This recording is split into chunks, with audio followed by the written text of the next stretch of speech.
Hello बच्चों, good morning, good afternoon and good evening to all of you. आइए हम कक्षा 10 के अगले अध्याय में चलते हैं, जिसका नाम पृष्ठीय क्षेत्रफल और आयतन है। तो इसके बारे में हम देखते हैं। सबसे पहले इसके सूत्र के बारे में चर्चा करते हैं। तो पहला है घनाभ।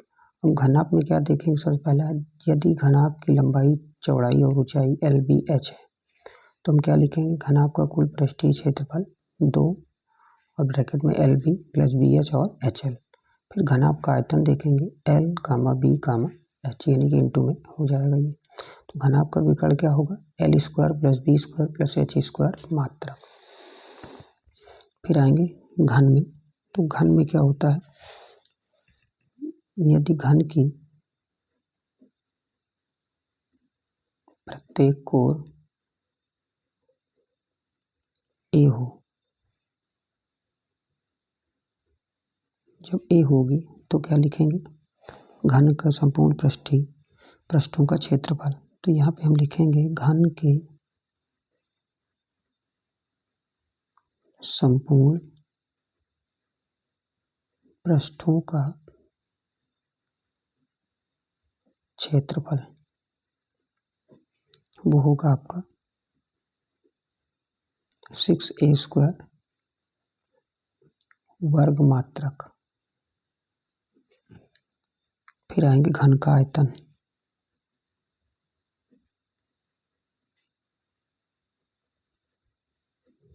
ये आपको पता ही है कि भुजा का क्यूब, इसे लिख सकते हैं हम A का क्यूब घन मात्रक।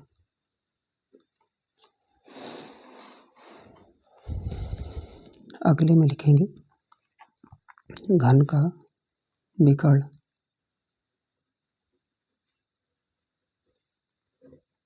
ये हो गया आपका विकर्ण। ये होता है √3 और भुजा या कोण तो √3A हो जाएगा मात्रक।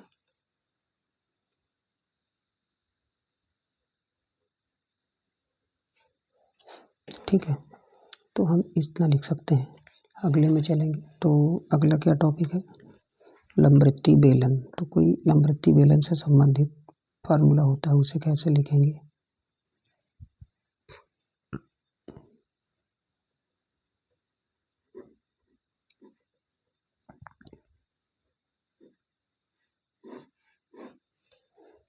इसमें लिखेंगे आयतन।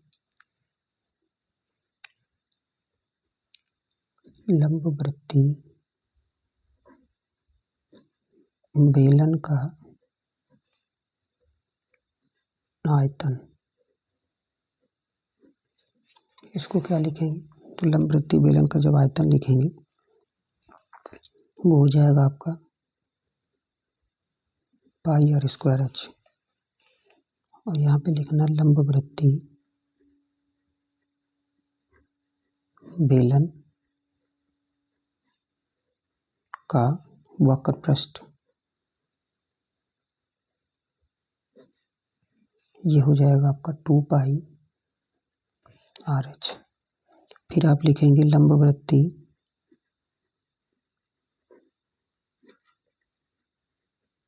बेलन का संपूर्ण पृष्ठ 2πr/h+r।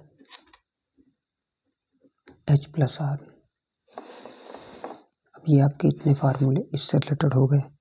अब आते हैं लंबवृत्तीय शंकु। लंबवृत्तीय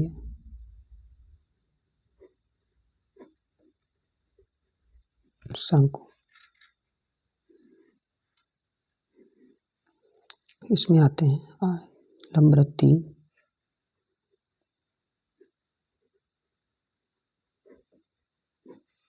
शंकु का आयतन।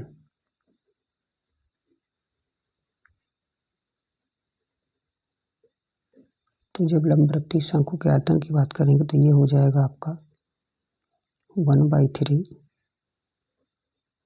पाई आर स्क्वायर एच, और यहीं पे हो जाएगा लंबवृत्तीय शंकु का वक्र पृष्ठ पाई आर एल, फिर हो जाएगा लंब वृत्तीय शंकु का संपूर्ण पृष्ठ,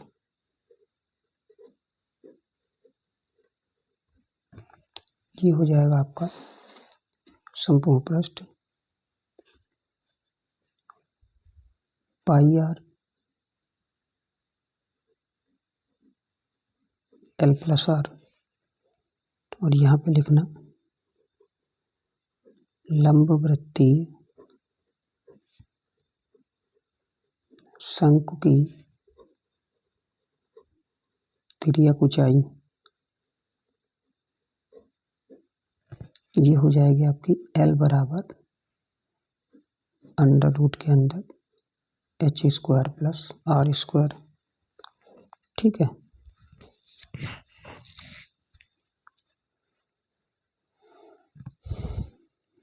अब आते हैं अगले टॉपिक में इसके, वो है गोला। गोला में क्या क्या दिया है ये देखना है। सबसे पहले आते हैं गोले का आयतन। गोले का आयतन निकालेंगे 4/3 पाई आर क्यूब होगा। गोले का संपूर्ण पृष्ठ, गोले का संपूर्ण पृष्ठ ये होगा आपका 4 पाई आर स्क्वायर। लिखेंगे गोले का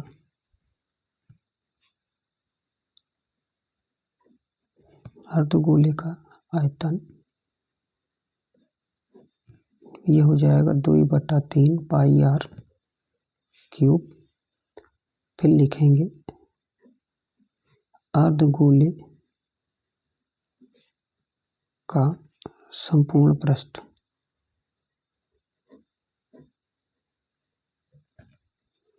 तीन पाई आर स्क्वायर, जहाँ पे आर जो होगी वो गोले की क्या होगी, त्रिज्या। ठीक है, तो ये आपके इतने हो गए फार्मूले। इसी तरह से ये जो भी जितने भी होंगे क्वेश्चन, उनमें आपके क्वेश्चंस को सॉल्व किया जाएगा।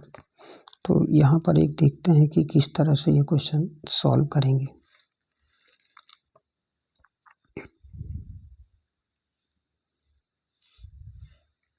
क्वेश्चन लेते हैं, और वो क्वेश्चन क्या है,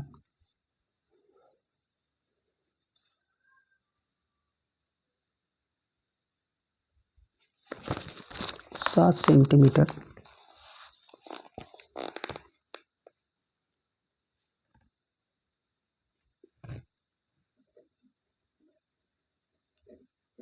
सेंटीमीटर की भुजा वाले एक घन से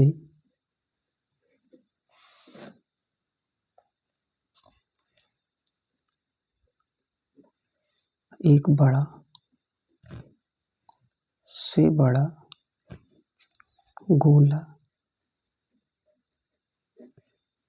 काट कर निकाल लिया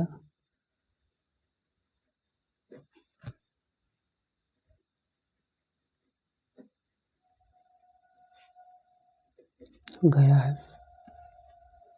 इस गोले का आयतन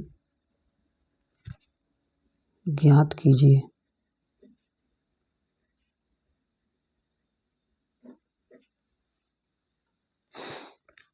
तो देखिए कैसे सॉल्व करेंगे इसको।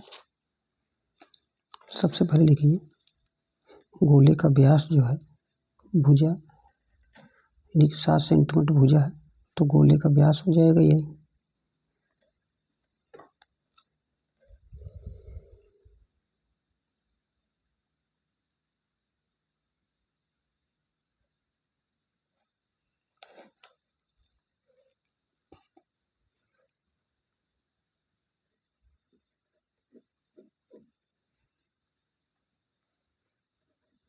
दिया है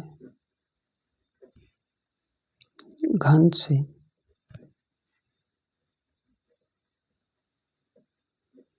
काटे गए बड़े से बड़े गोले का व्यास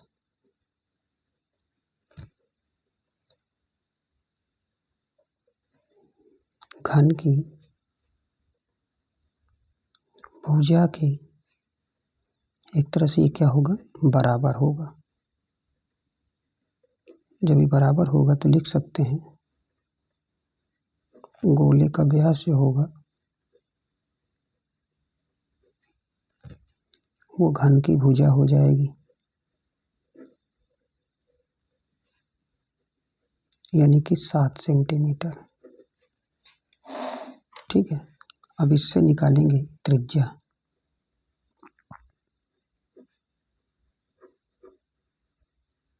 गोले की त्रिज्या बराबर 7/2 सेंटीमीटर हो जाएगा। गोले का आयतन जो होगा